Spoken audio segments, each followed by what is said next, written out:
সফলতা কামনা করি এবং আয়োজন করার জন্য সংশ্লিষ্ট কর্তৃপক্ষকে আমি ধন্যবাদ জানাই, অভিনন্দন জানাই। সকলকে ধন্যবাদ। আসসালামু আলাইকুম ওয়া রাহমাতুল্লাহি ওয়া বারাকাতুহু। ধন্যবাদ সম্মানিত president Bangladesh tax lawyers association. অনুষ্ঠানের এই পর্যায়ে আমি সম্মানিত জাতীয় রাজস্ব বোর্ডের কর তথ্য ব্যবস্থাপনা ও মূল্যায়ন অধিশাখার প্রথম সচিব জনাব জাফর ইমাম স্যারকে কিছু বলার জন্য বিনীত অনুরোধ জানাচ্ছি। আসসালামু আলাইকুম এবং শুভ সকাল সম্মানিত মাননীয় সদস্য এবং কর আইনজীবী মহোদয়গণ। আজকের এই ট্রেনিং সেশনটা আমাদের এবং আপনাদের দুই পক্ষের জন্য অত্যন্ত গুরুত্বপূর্ণ, কারণ আমাদের ট্যাক্স রেভিনিউ কালেকশনের সবচেয়ে বড় স্টেক হোল্ডার হলেন আপনারা।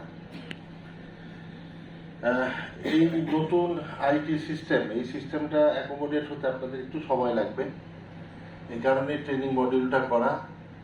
ট্রেনিং মডিউলটাতে প্রতিটা স্টেপ দয়া করে আপনারা নিজেরা নিশ্চিত না হতে গেলে পরের স্টেপে যাবেন না, সময় নিয়ে করেন, কিন্তু একেবারে এখান থেকে যখন বের হবেন আমরা চাবো যে আপনারা কনফিডেন্ট আকারে বের হন, কোনো ধরনের প্রশ্ন মনের মধ্যে রেখে বের হবেন না, কারণ এটা প্রফেশনাল একটা প্ল্যাটফর্ম, প্রফেশনাল জব।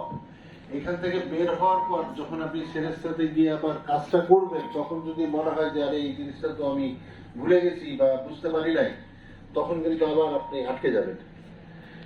তো আমরা আশা করব যে আপনারা আজকের ট্রেনিংটা পারফেক্টলি ইউটিলাইজ করবেন এবং আপনাদের ইউটিলাইজেশনের মাধ্যমে করদাতাদের রিটার্ন দাখিলকরণ এবং তার ডিক্লারেশন, এই দুটা যথাযথভাবে রিফ্লেক্ট করবে এবং আমার দেশের রেভিনিউ এটা রেজাল্ট হিসাবে যথেষ্ট পরিমাণে বৃদ্ধি পাবে।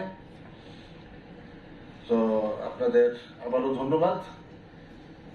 আশা করি আপনারা এই অনুষ্ঠানের মাধ্যমে যথেষ্ট উপকৃত হবেন। আসসালামু আলাইকুম।